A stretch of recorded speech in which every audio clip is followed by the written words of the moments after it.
Que coisa curiosa, Ru. Como acabam sendo surpreendentes os caminhos do nosso teatro, né? Quem diria, né, Vivi, que o TBC ia acabar seguindo essa trilha? Pensa bem, o TBC, fundado em 1948, tinha adotado na sua fase inicial uma postura europeia, né? Quer dizer, os diretores italianos, os cenógrafos e figurinistas também, e os textos montados com frequência eram europeus e americanos. Não, peraí, Vivi, mas alguns autores nacionais também foram montados, né? Sim, foram montados, mas em 10 anos muita coisa tinha mudado no Brasil. Vejamos, o suicídio de Getúlio, JK, a discussão sobre Brasília, e a partir de 58, 59, o TBC começava a entrar em grande crise. A Vera Cruz praticamente falida, os reflexos sobre o teatro, Franco Zampari perplexo, e os grandes nomes do TBC afastados da Rua Major Diogo e trabalhando nas suas próprias companhias. Mas veja bem, Vivi, enquanto isso, o Teatro de Arena, que na sua origem tinha sido um TBC pobre, né, ele começava a conseguir grande sucesso de crítica e de público a partir de Eles Não Usam Black Tie, do Guarnieri. Era a nova realidade brasileira posta em cena. E, enquanto isso, a velha fórmula do TBCzão já não funcionava mais. Não funcionava mesmo. Então, o TBC tinha que se adaptar à nova realidade, aos novos tempos, ou então estava condenado ao desaparecimento. Vivi, parabéns! Você acaba de colocar os pressupostos para nós entendermos o nosso programa de hoje. A fase brasileira do TBC. Vida, minha vida, olha o que é que eu fiz. Deixei a fatia mais doce da vida na mesa dos homens. De vida vazia, mas vida de quem sabe, eu fui feliz. Vida, minha vida, olha o que é que eu fiz. Verti minha vida nos contos, na pia, na casa dos homens. De vida vazia, mas vida de quem sabe, eu fui feliz. Luz, quero luz, sei que além das cortinas são palcos azuis, infinitas cortinas com palcos atrás, aonde a vida estufa veia e pulsa, pulsa, pulsa, pulsa, pulsa mais, quero mais, nem que todos os barcos recolham ao cais, que os faróis da costeira me lancem sinais. Jorge Andrade, como foi a experiência de Pedreira das Almas em 1958 no TBC? Bom, em 1958 o TBC ia comemorar o seu 10º aniversário de existência. Estavam procurando um texto nacional para poder fazer essa comemoração. E a minha peça, Pedreira das Almas, foi escolhida. Mas não foi uma encenação feliz, porque ela pediu um palco muito maior, com muito mais espaço e com muito mais altura. Mas, em todo caso, foi uma experiência boa para mim como dramaturgo, porque era a minha segunda peça que era encenada profissionalmente. Como você viu a montagem de Pedreira das Almas num teatro em que, alguns anos antes, tinha trazido diretores estrangeiros, cuidava com muito carinho de figurinos, guarda-roupas e cenários? Bom, a bem da verdade, eu não posso dizer que eu vi bem, sabe, Lena? Não vi bem não, porque a encenação foi realmente, eu acho, infeliz. Embora muitas pessoas recordem, achando que foi um belo espetáculo, eu, como autor, não gostei, tanto não gostei que eu reescrevi a peça toda depois daquela saiu de cartaz. A Pedreira das Almas hoje é uma peça diferente daquela montada no TBC. O que foi o TBC, no seu entender? Bom, o TBC eu acho que é um marco importantíssimo, talvez o mais importante do teatro moderno brasileiro, depois da estreia de Vestido de Noiva de Nelson Rodrigues no Rio. Mas lá eles não tinham um teatro de repertório como era o TBC. E o TBC, embora não tendo só textos estrangeiros, que é muito importante para a gente ver bons textos, é muito importante para a gente ter um conhecimento com bons espetáculos. O TBC eu acho um marco realmente importante e definitivo na história do teatro brasileiro. E nos ensinou demais. Eu fui, assim, o primeiro diretor brasileiro do Teatro Brasileiro de Comédia, em 1960, eu assumi. Vamos recordar os diretores estrangeiros que tinham passado pelo TBC. Na sequência, nós teríamos... Ziembinski. Começamos com Celli. Adolfo Celli. Ziembinski, Rogério Jacob, Luciano Salti, Flamínio Bonino de Cherry, Alberto da Vessa, Maurice Manot. E você? E eu. O que significava para o jovem Flávio Rangel passar a dirigir no palco do TBC um lugar que, num certo sentido, era uma espécie de catedral teatral de sua juventude? Eu tinha uma empáfia extraordinária que, vamos dizer, talvez no lado positivo dela eu ainda não tenha perdido totalmente. Quando o Dr. Franco Zampari, uma personalidade ilustre do teatro brasileiro, me convidou, eu disse a ele, falei, olha, o seu teatro é um teatro liquidado, porque o seu teatro é um teatro que tem 3 metros de altura e no seu teatro não se podem fazer grandes espetáculos. Ele falou para mim, mas foi feito Maria Stuart. Eu falei, mas não era bom, porque havia uma árvore no meio que era uma coluna preta, então não era bom. E eu acho que eu convenci porque disse, Dr. Franco, o senhor tem no Teatro Mané da Costa agora o Jardim Franco, uma direção maravilhosa do Antunes Filho, e uma peça que pela sua própria contextura necessita de um teatro mais alto. E ele me disse assim, mas todos os diretores que passaram por aqui disseram que era preciso fazer essa reforma, retirar essas colunas e subir o palco. Eu falei, pois é, o senhor nunca fez, quer dizer, eu sou mais um.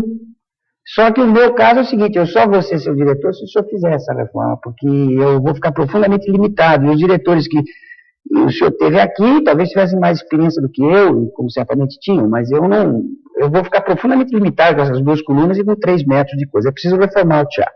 Ele ouviu outras opiniões, é claro, e resolveu reformar. De maneira que eu entrei no TBC, vamos dizer, destruindo o TBC e reconstruindo um novo TBC. Que ano era?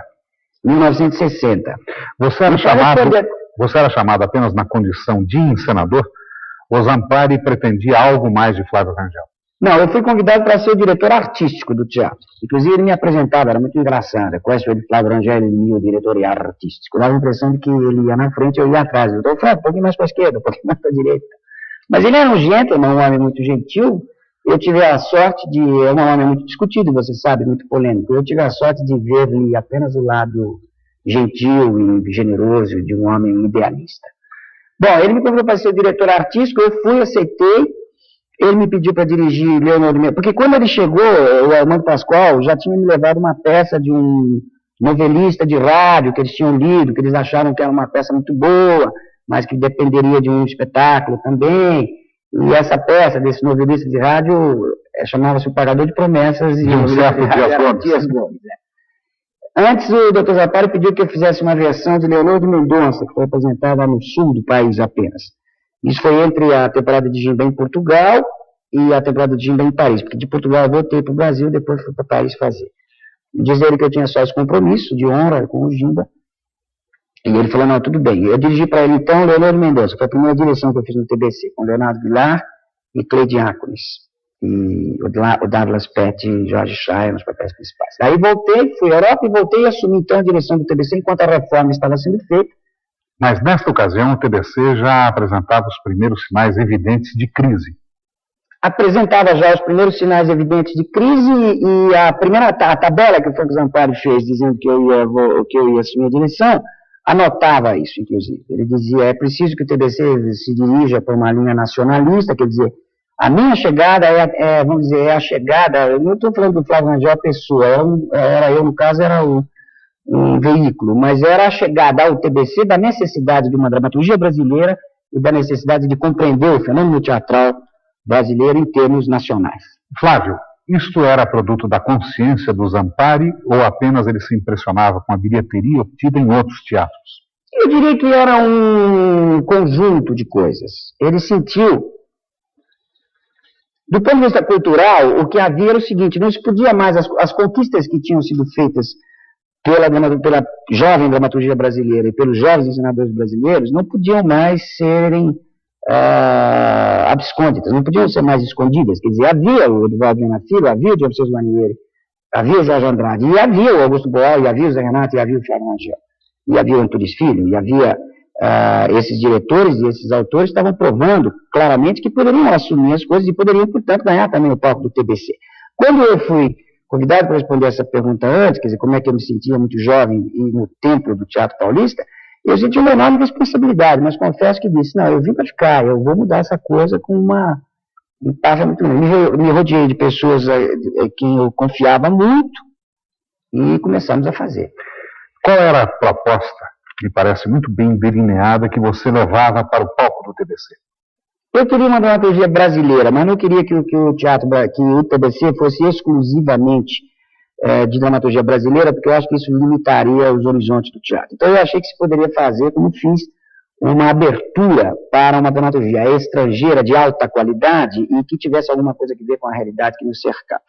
Nesse sentido, eu trouxe uma peça de Gogol, As Almas Mortas, que eu bato na madeira, foi o meu único espetacular fracasso no teatro brasileiro.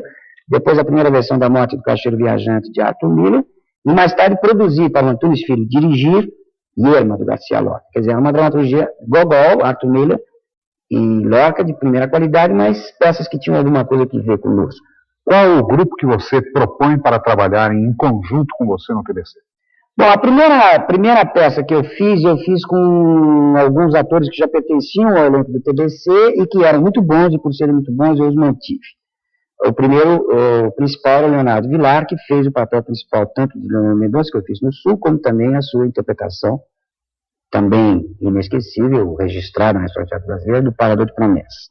Trouxe Cleide Arcomes, mantive Natália Timber, que estava no elenco, e comecei, nos pequenos papéis, a fazer o que seria, vamos dizer, a base da estrutura mesmo do elenco a seguir. O Pagador de Promessa é uma história muito engraçada, porque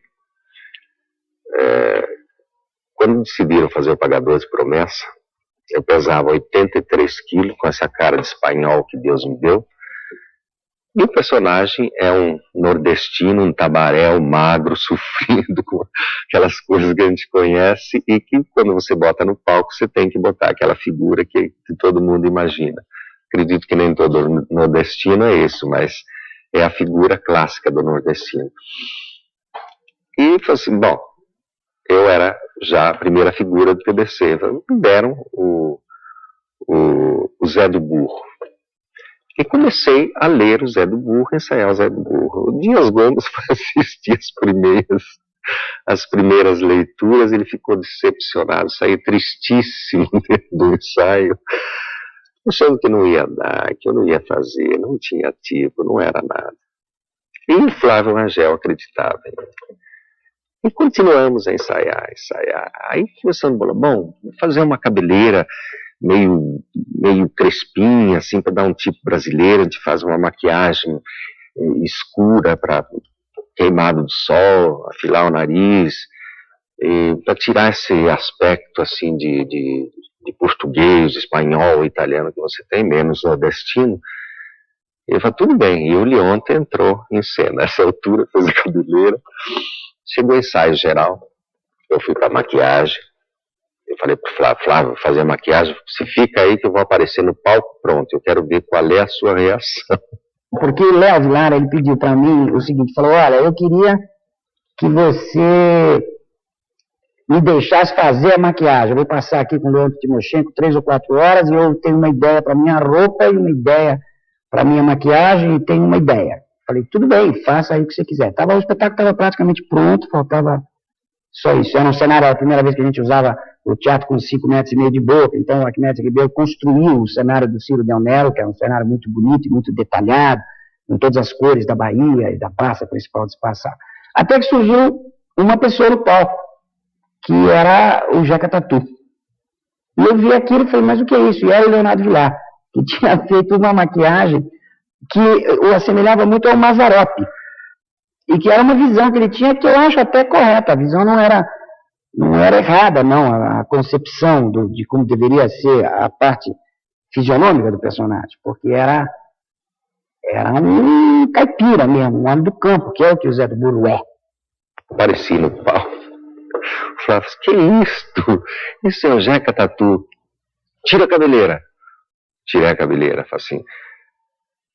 Agora, passa o dedo na sobrancelha. A sobrancelha. Vai lá embaixo e lava a cara. Lavei a cara e fiz o Zé do Burro com a minha cara. E foi aquele sucesso que foi.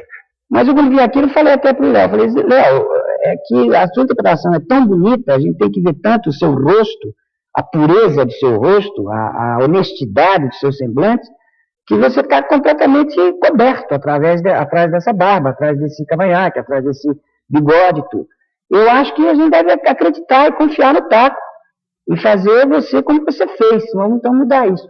Aí ele concordou, tirou tudo, nós mantivemos uma camisa azul, me lembro até hoje, a calça que ele tinha, aquela calça listada assim, de casamento interior, a gente manteve com uma bota mais solta assim, e limpamos o rosto dele, porque eu acho inclusive que o grande triunfo da interpretação do Léo, que era maravilhosa, consistia na sua expressão fisionômica, que ele inclusive pôde levar para ser analisada com detalhes no cinema, porque ele levou para o cinema a sua interpretação. Né? Quais os elementos que você utilizou para criar o Zé do Burro no palco do TBC? Os elementos que eu criei, que eu usei. Olha, em primeiro lugar, eu comecei a conversar com todo nordestino que eu encontrava, e principalmente com o porteiro do meu prédio, que morava na 13 de Maio, lá em São Paulo, que era nordestino, passava horas conversando com ele, me informando sobre a vida deles lá, sobre os hábitos, e ouvindo o sotaque, e observando a maneira como ele sentava, a maneira como eu fui na casa dele umas vezes, a maneira como ele se comportava. Ele era nordestino, a mulher também, a família toda. E comecei a partir desses elementos externos, entende? Dos hábitos do nordestino. Agora, isso vem com o texto, sabe, Júlio? Isso é os elementos que eu usei, eu não sei te dizer. Eu sei que eu comecei a estudar o papel e veio normalmente. Eu tenho a minha origem, é também do interior, é da roça. Então eu acredito que eu tenho muita coisa. Você veio de qual lugar? De Piracicaba. Eu fui criado em fazenda, eu nasci na fazenda e fui criado na fazenda. Então eu tenho muita coisa do Zé do Burro, entende? Acontece que do interior de São Paulo e o Zé do Burro é do interior da Bahia. Mas é a mesma coisa. Qual a linha de montagem em O Pagador de Promessas? Era uma linha de uma tentativa que é o que todos nós procurávamos naquele tempo e continuamos procurando hoje, mas a diferença de quem vê o teatro brasileiro hoje para aqueles anos é total nesse sentido, quer dizer, foi realmente uma vitória que a nossa geração conseguiu, era o que a gente chamava de estilo nacional de interpretação. E esse estilo estava na maneira da própria prosódia dos atores, na maneira dos atores se comunicarem, dos atores andarem, dos atores falarem. A gente queria uma coisa que fosse absolutamente brasileira, coisa que o Teatro da Arena já tinha conseguido no Black Tie, eu de uma certa maneira tinha conseguido no Gimba, e o Pagador de Promessas, vamos dizer, seria a confirmação desta linha de espetáculo. Veja você, então, que nessa ocasião havia, em matéria no Teatro Paulista, havia em matéria de percepção da realidade brasileira, dois caminhos, em dois teatros sendo feitos, o Teatro de Arena e o Teatro Brasileiro de Comédia. Que começa a se transformar. Que começa com a minha chegada a ter também esta visão. Flávio, que momento vivia o Brasil naquela ocasião? Eu acho que o Brasil vivia o melhor momento que a minha geração pôde ver. E acho, inclusive, que esse movimento do teatro nacionalista, do teatro voltado à sua realidade, também no cinema, o nascimento do cinema novo, na música da bossa nova, é o momento de liberdade no Brasil. São os anos JK. São os anos do presidente Juscelino, onde houve uma absoluta liberdade no Brasil, total, política e de expressão humana e sociológica, e um momento principalmente de grande otimismo e de confiança do povo brasileiro. Quer dizer, o povo brasileiro deixou de ser, graças a esse presidente, deixou de ser um povo que não se julgava capaz de fazer nada e conseguiu enfrentar a vida e ver o mundo com olhos mais otimistas. E eu acho que são esses anos e essa visão, essa mundividência, esta colocação das coisas por esse presidente é que, evidentemente, se refletiu em todos os ambientes artísticos do Brasil. Eu acredito que essa época foi, talvez, a mais frutuosa dos últimos anos. O Pagador de Promessas nasceu de uma notícia de jornal. Uma notícia que, na verdade, pouco tem a ver com a peça. Porque era até uma notícia sobre um crente alemão, aliás, um ex-soldado alemão que havia ficado inutilizado durante a guerra, perdido os movimentos das duas pernas, e havia feito uma promessa, não me lembro nem para que santo, e que se ele ficasse bom, ele carregaria uma cruz até a sua igreja. Daí surgiu a ideia para o Pagador de Promessas, que, na verdade, é uma peça muito brasileira, ambientada na Bahia, com muita cor local e com muitos problemas tipicamente da nossa realidade.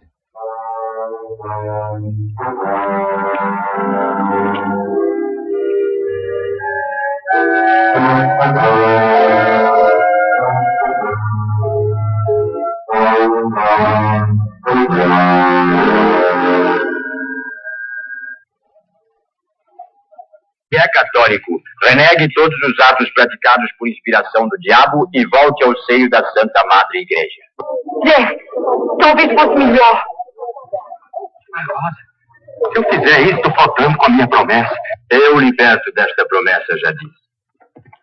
Venha fazer outra. Foi o senhor que eu fiz a promessa. Foi a Santa Bárbara. Decida. Renega ou não renega?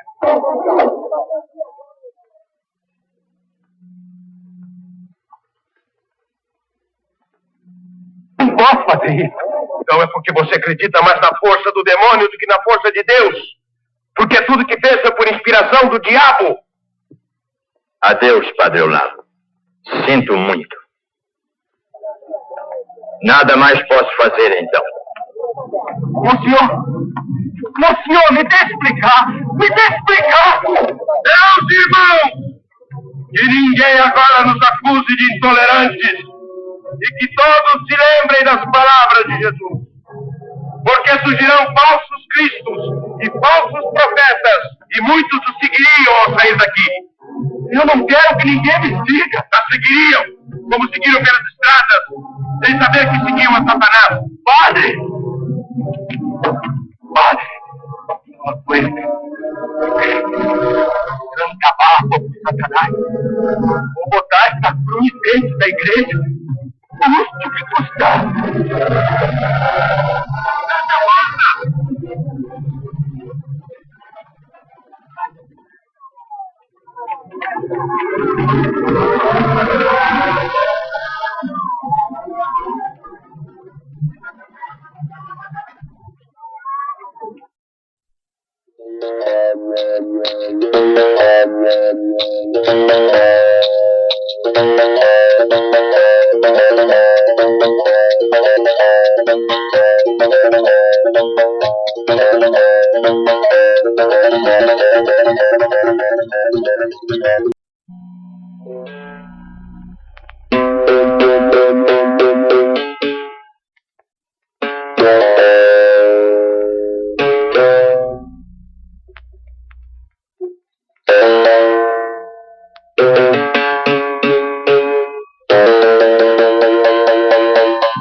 O que é exatamente a chamada segunda fase de vida do Teatro Brasileiro de Comédia?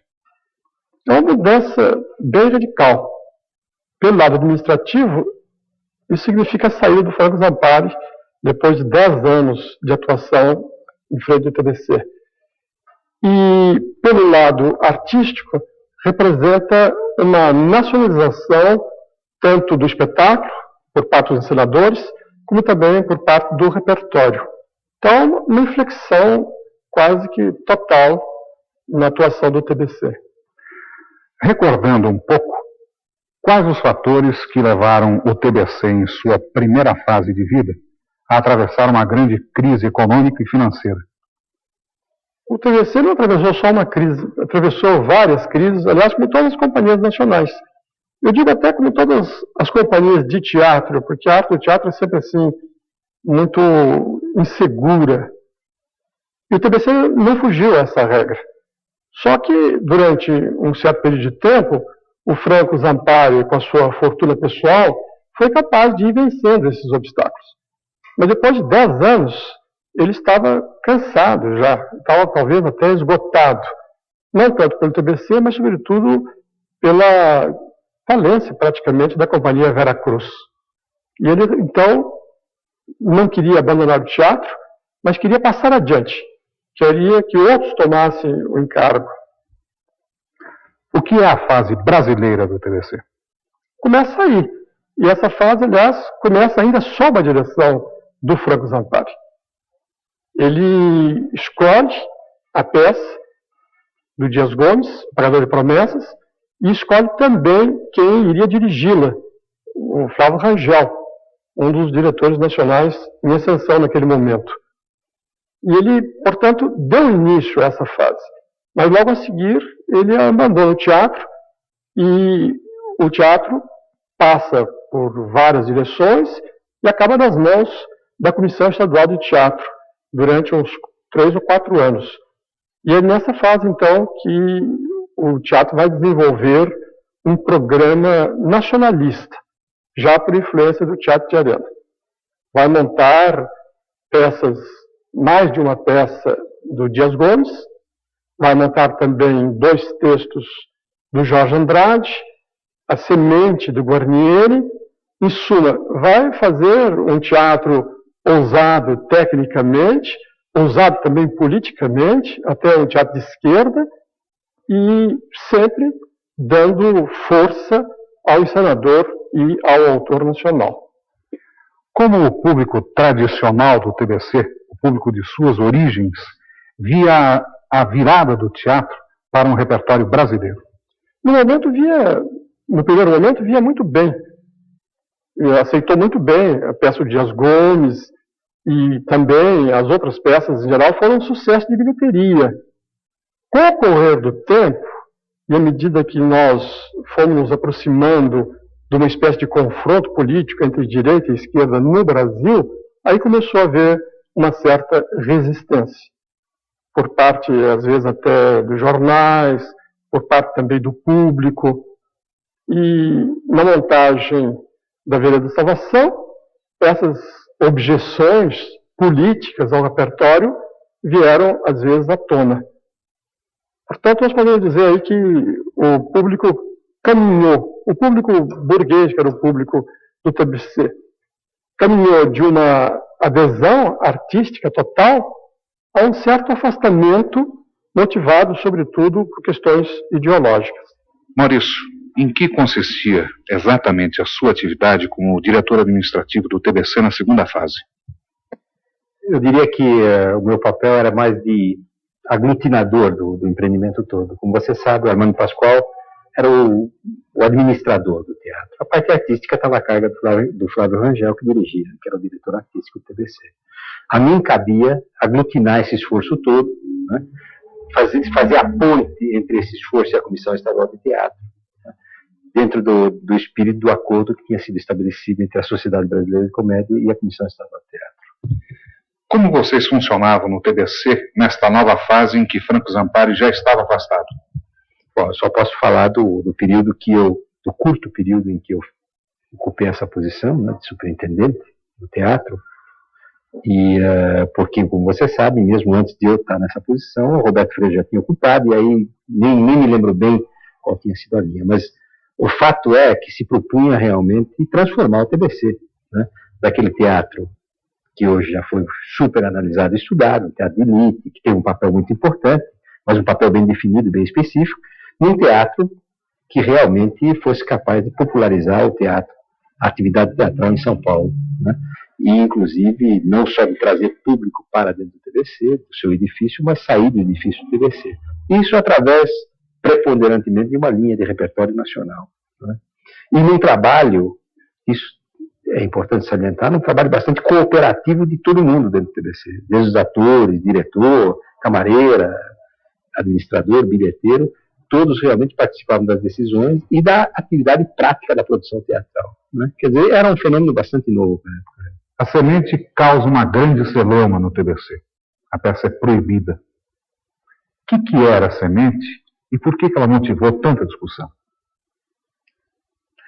Eu acho que o problema da semente é que é uma peça onde procurou unir a experiência do Black Tie e do Jimba. E eu acho que foi a primeira vez que eu também me detive um pouco para pensar no que eu tinha feito. Com o Jimba nós viajamos, para mim foi muito importante. Nós fomos para Portugal, fomos para a França, fomos para a Itália e tal. Foi a primeira viagem, assim, fora. E foi importante para mim.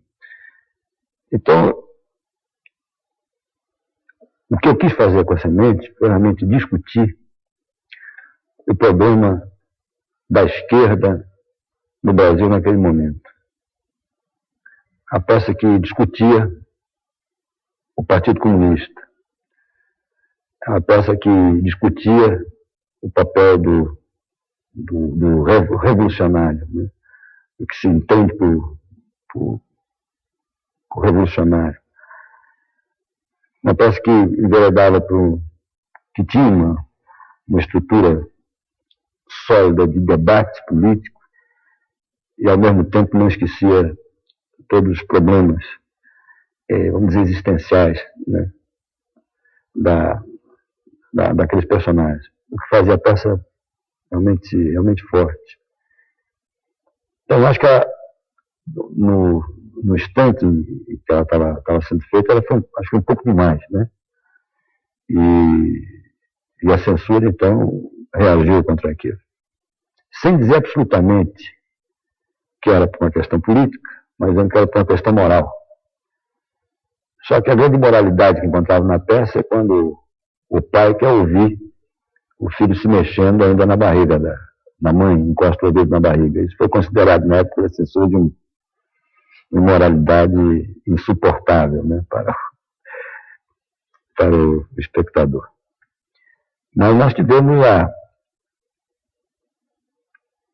a sorte, inclusive, de ter um secretário de segurança na época de divisão, né, homem aberto, era um democrata.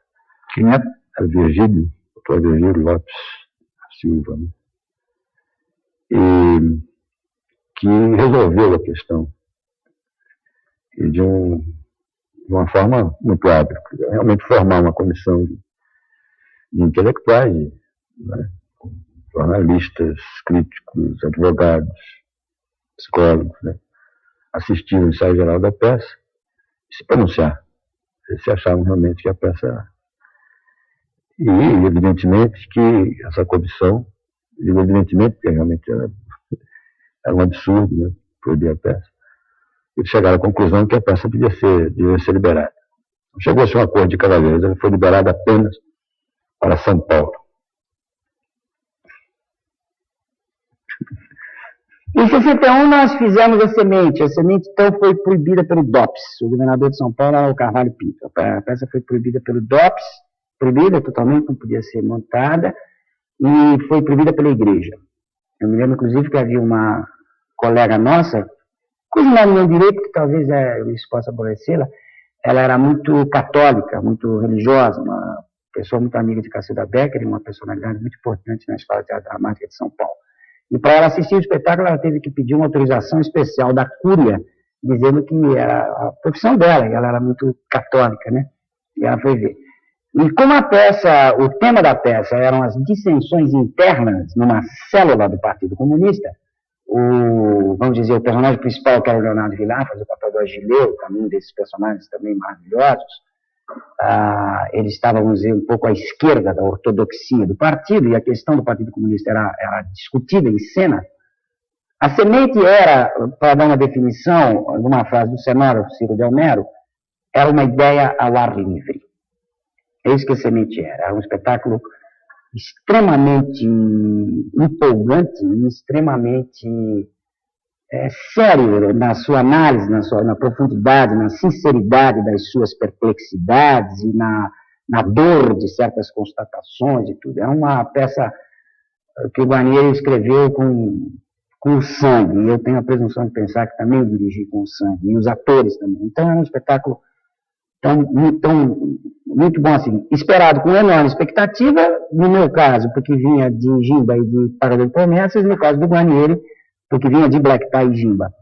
Foi uma peça muito bem recebida, e foi proibida por todas essas entidades. O Partido Comunista proibiu que seus membros assistissem à peça, porque era uma questão tabu, o DOPS e a igreja. Ciro, como é que você vê a sua experiência como cenógrafo dentro do TBC, que passa, a partir de um determinado momento, no início da década de 60, a realizar uma dramaturgia brasileira? Eu cheguei da Europa de um estágio no teatro grego e no teatro alemão. Imediatamente, Flávio Rangel me pediu que fizesse cenografia para o espetáculo do TBC. E foi uma surpresa muito grande, porque diante de uma nova dramaturgia, de figuras novas, dizendo coisas novas, dando um banho em tudo que era feito até então, havia a possibilidade também de fazer isso formalmente. E o primeiro grande impacto foi a cenografia de Semente, do Guarnieri. Nós limpamos o palco.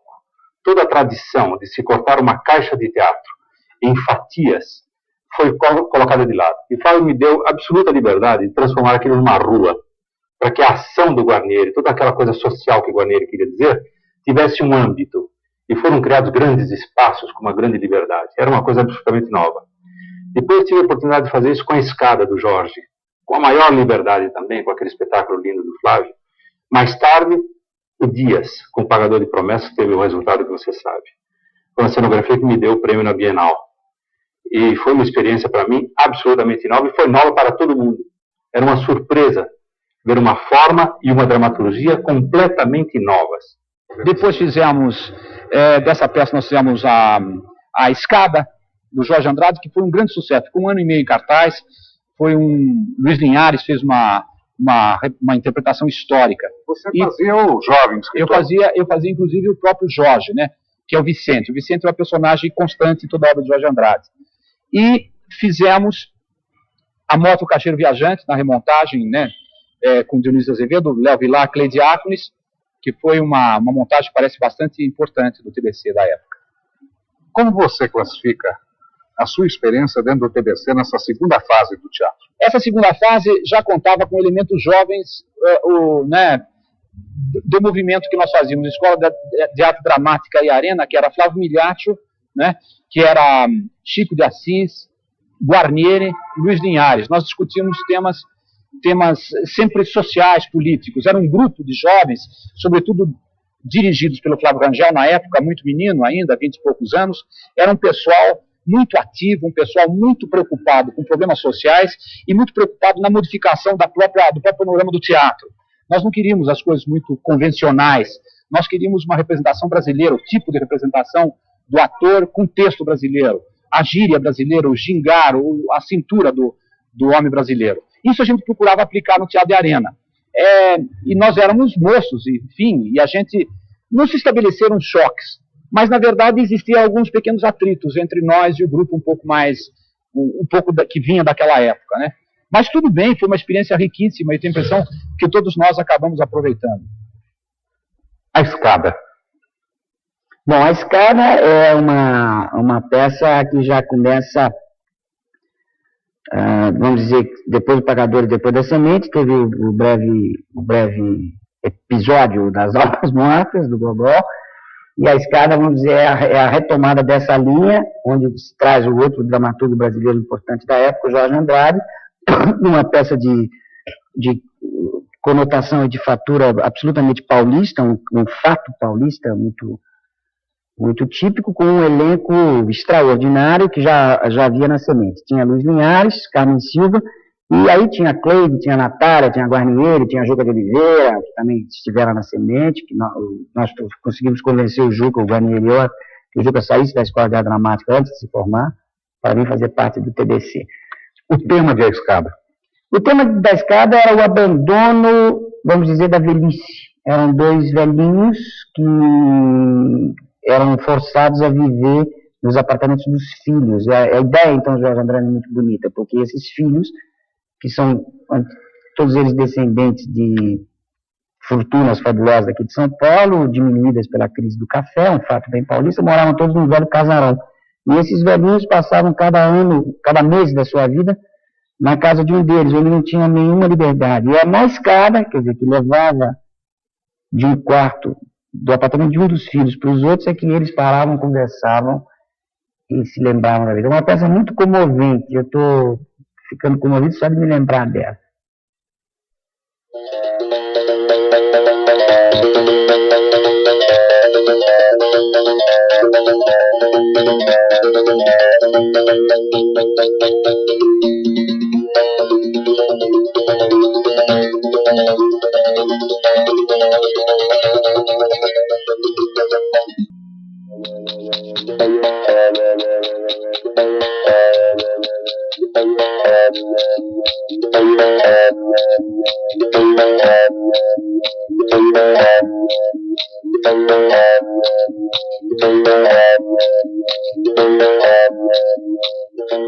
Em 1962, a Revolução dos Beatos. Dias Gomes. A Revolução dos Beatos é uma nova peça do Dias Gomes, que deveria ter ido antes. Eu fiz uma inversão por motivos de facilidade de elenco, de condições de produção. Foi a Escada primeiro e a Revolução dos Beatos depois. A Revolução dos Beatos é uma peça do fanatismo religioso brasileiro. A peça se passava no Ceará. Um dos personagens principais era o padre Cícero, representado por Edmundo Lopes. E era um dos casos de que a crônica do padre Cícero de Juazeiro está repleta. Esse caso era o caso do Boizinho Santo. O protagonista era o Milton Moraes, eu chamei Araçari de Oliveira, aquela atriz que era de cinema, para fazer com ele. Tinha Felipe Wagner, Edmundo Lopes. E era também uma peça extremamente brasileira, mas um lado completamente rural, que os personagens eram, com exceção desse personagem Floro Bartolomeu, que era do Felipe Wagner, que era uma águia, uma pessoa muito esperta, que enganava o povo. Eram pessoas mesmo vindas de uma extração social muito baixa, sem nenhuma compreensão da realidade que o cercava. Foi também um espetáculo muito grande, com 40 pessoas, uma coisa diferente, era uma coisa, vamos dizer, absolutamente rural, do norte do país, diferentemente da Escada, que era a classe média, a Semente, que era o proletariado. O que era fazer a discussão do problema social, político e econômico no palco do TBC de tantas tradições anteriores apolíticas? Considero uma evolução normal, necessária. Tanto que aconteceu. Essas coisas não acontecem por acaso, elas acontecem porque a história continua. Então isso que aconteceu é o que deveria ter acontecido, mas só poderia ter acontecido em 60. Eu acho que é sempre um passo depois do outro. Tudo aquilo que se aprendeu, tudo aquilo que essa juventude, era uma garotada, Guarnieri, Flávio, Antunes, viam no TBC, foram melhorar ou diferenciar. Não podemos esquecer que essa fase veio depois da grande fase de estudos de dramaturgia do Teatro de Arena, onde se estudou os problemas nacionais, os problemas brasileiros, a nossa realidade. Então, tudo aquilo que nós aprendemos a fazer teatro, depois passamos a aplicar aquilo que se aprendeu dentro da nossa realidade, os nossos problemas. Por isso que ficou um teatro social com Semente, com Ossos do Barão, com as peças nacionais, com Dias Gomes, Pagador de Promessa. Então eu acho que houve uma fusão de um aprendizado de teatro com a realidade brasileira. Logo depois veio Os Ossos do Barão, com direção de Maurício Vanot, com Zelone, que todo mundo lembra muito bem, que era um grande ator histriônico, né? Clay Diáconis e outros atores também muito bons, e que teve a sorte de fazer um grande sucesso popular, ficando em cartaz 2 anos em seguida. Naquela época era um negócio assim, fora de série, realmente excepcional. Praticamente às vésperas da estreia dos Ossos do Barão, o TBC estava em verdadeiro caos econômico. Estava, pelo menos é o que constava, né? Eu estava um pouco fora, eu apenas era autor, né? Eu ouvia dizer que eles atravessavam um período muito difícil. Quer dizer que a história, eu acho, dos Ossos do Barão mudou muito lá dentro, porque ela ficou realmente em cartaz durante 2 anos e fazendo um grande sucesso de público. O espetáculo de maior bilheteria em toda a história do TBC, Os Ossos do Barão. Bem, nessa então houve uma coisa maravilhosa, nós tivemos o Zelone, o que foi uma outra coisa nova para nós atores. Quer dizer, já não era mais TBC, nem linha arena, nem linha oficina.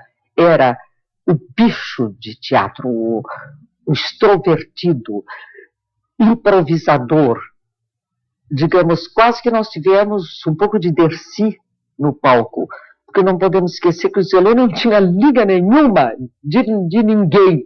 Zellone era um ator espontâneo, nunca aprendeu a fazer teatro, e às vezes ele improvisava uma cena de 5 minutos, resultava em meia hora, e nós atores, então, tanto os de arena, como nós do TBC, do antigo TBC, como de oficina, tivemos um manancial de imaginação, a comédia dell'arte, pura.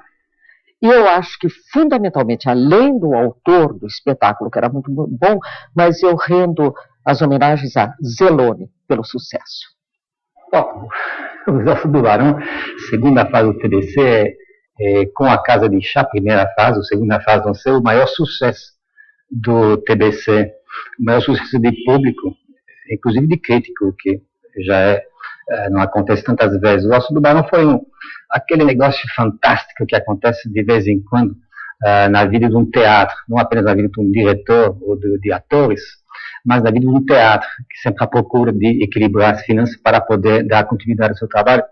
O TBC estava assim com dívidas enormes, assim, fecharam as portas, não pagavam nem o porteiro, nem o indicador, nem ninguém. E nós tínhamos esta peça do Jorge Andrade, que ele não queria dar imediatamente, ele queria dar a Vereda da Salvação, mas ele, para ajudar o TBC também, no caso, o TBC nos deu esta peça. Eu gostei imediatamente quando eu li a peça.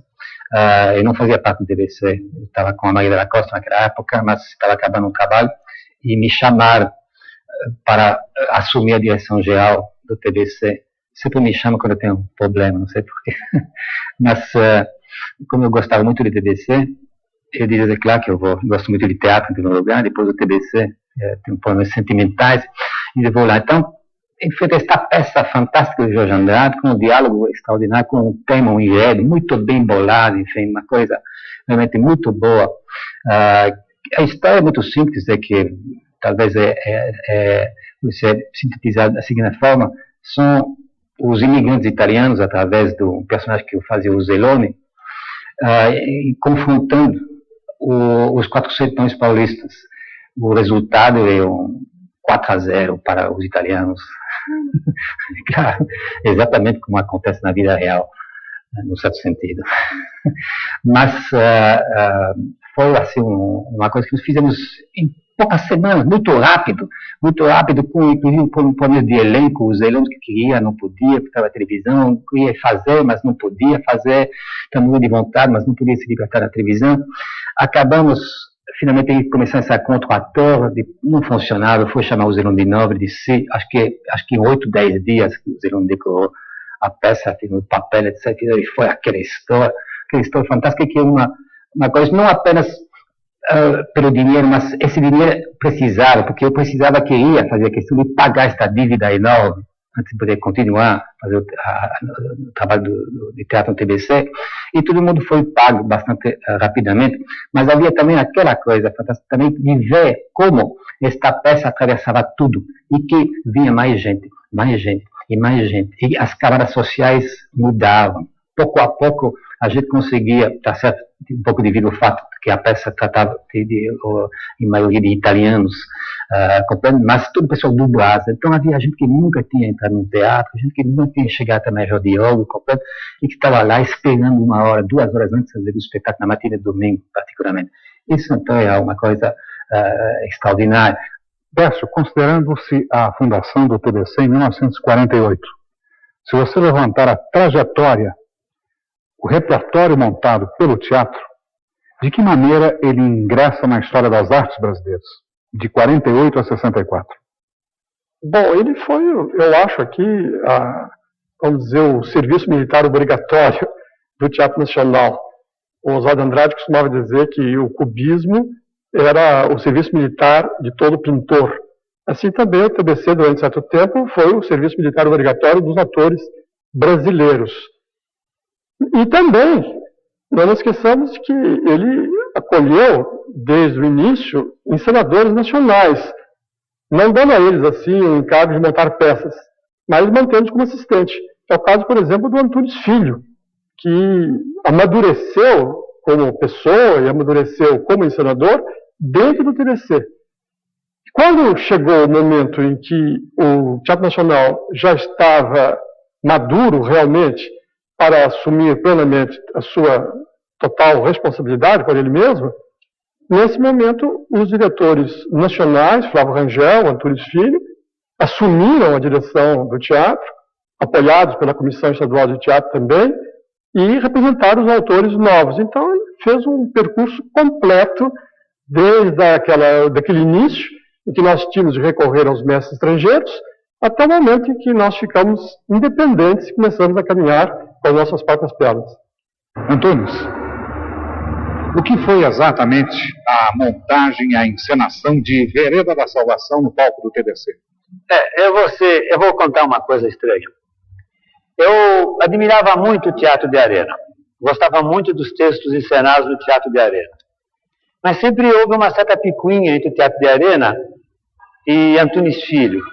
Porque eu acho que o grande erro do Teatro de Arena em determinado momento foi uma espécie de redoma, uma Turris Herbúnia, né, que eles fizeram dentro do Arena e que era inacessível a qualquer pessoa. Isso criou, no plano da cozinha, né, no plano, né, doméstico, uma certa rivalidade entre as pessoas que faziam teatro da época, uma certa emulação, que foi uma emulação sadia de uma época que tinha Zé Celso, tinha Boal, tinha Zé Renato, tinha Flávio Rangel, tinha uma turma brigando, né, numa emulação sadia, fazendo arte e, portanto, cultura, evidentemente. Mas eu achava que o Teatro de Arena colocava os seus temas, que eram temas maravilhosos, né, com uma temática extraordinária, a temática era extraordinária, com uma essência extraordinária, que eles faziam uma espécie de... Era meio romântica as encenações do Teatro de Arena. Então eu quis fazer com a Vereda da Salvação uma contestação a um teatro social romântico. Eu queria que o teatro, que fosse um documentário quase, que é a Vereda da Salvação. Foi dessa emulação, dessa coisa sadia que havia na época, né, de grandes diretores que estavam, né, trabalhando na época, que surgiu a Vereda da Salvação como uma contestação ao Teatro de Arena, que fazia um teatro brasileiro maravilhoso, mas que eu achava romântico. E a Vereda da Salvação procurou contestar isso, o romantismo do Arena. O que era o antigesto dentro de Vereda da Salvação? É justamente isso, porque geralmente, né, essa coisa do ator, né, de fazer aquele gesto bonito, largo, de falar bonitinho, e eu procurei o anti-tudo, o anti-gesto. Pela primeira vez, eu acho que a Vereda da Salvação é um dos primeiros espetáculos de contestação do mundo, né, porque eu adotei o chão do palco para fazer o espetáculo, né, quando isso aí, né, o que não falaram na época, né, até jornais e pessoas, né, idôneas falavam que eu fazia laboratórios estranhos para conseguir aquele resultado. Eu fiz laboratórios estranhos, mas não tão estranhos para fazer a Vereda. Mas eu procurei a adoção do palco mesmo, adotei o palco, o chão do palco, para poder fazer um outro espetáculo.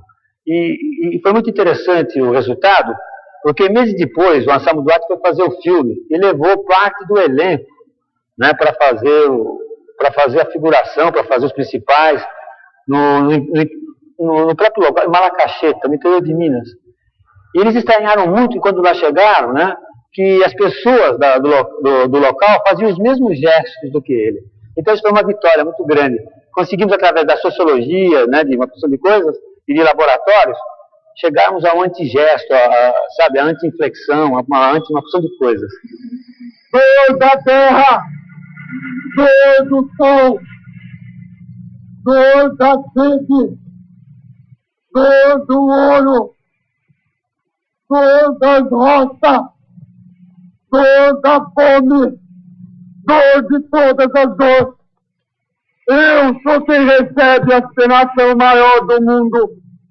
Saia as dores do meu corpo, como as lágrimas da senhora, e espalha com as palavras de todos os assuntos.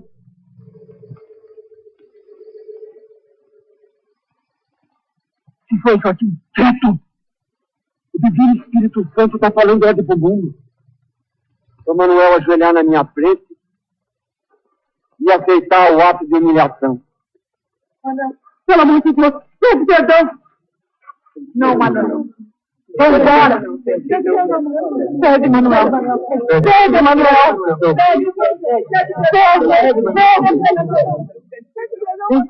Vamos embora, ligeiro.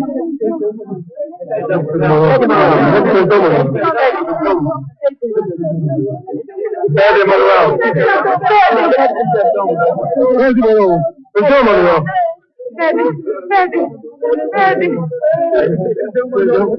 A gente pede perdão quando sente culpa de alguma coisa.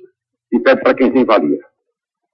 Vale a cruz, a bela cruz, a espada sagrada, a hóstia consagrada.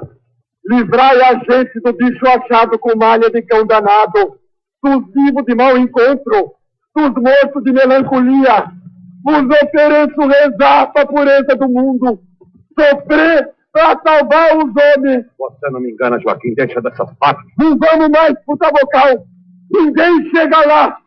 Por quê? Por que não, Joaquim? Porque o mundo vai acabar com a falta de ar.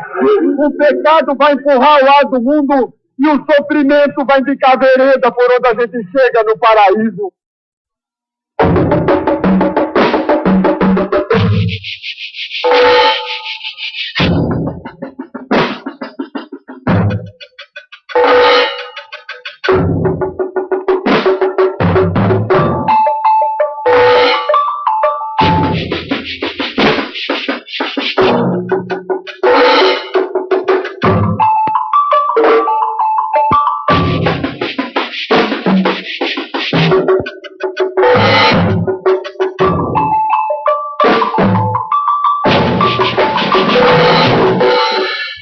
Vida, minha vida, olha o que é que eu fiz. Deixei a apatia mais doce da vida na mesa dos homens. De vida vazia, mas vida ali, quem sabe, eu fui feliz. Vida, minha vida, olha o que é que eu fiz. Verti minha vida nos cantos, na pia, na casa dos homens. De vida vadia, mas vida ali, quem sabe, eu fui feliz. Luz, quero luz, sei que além das cortinas são palcos azuis, infinitas cortinas com palcos azuis.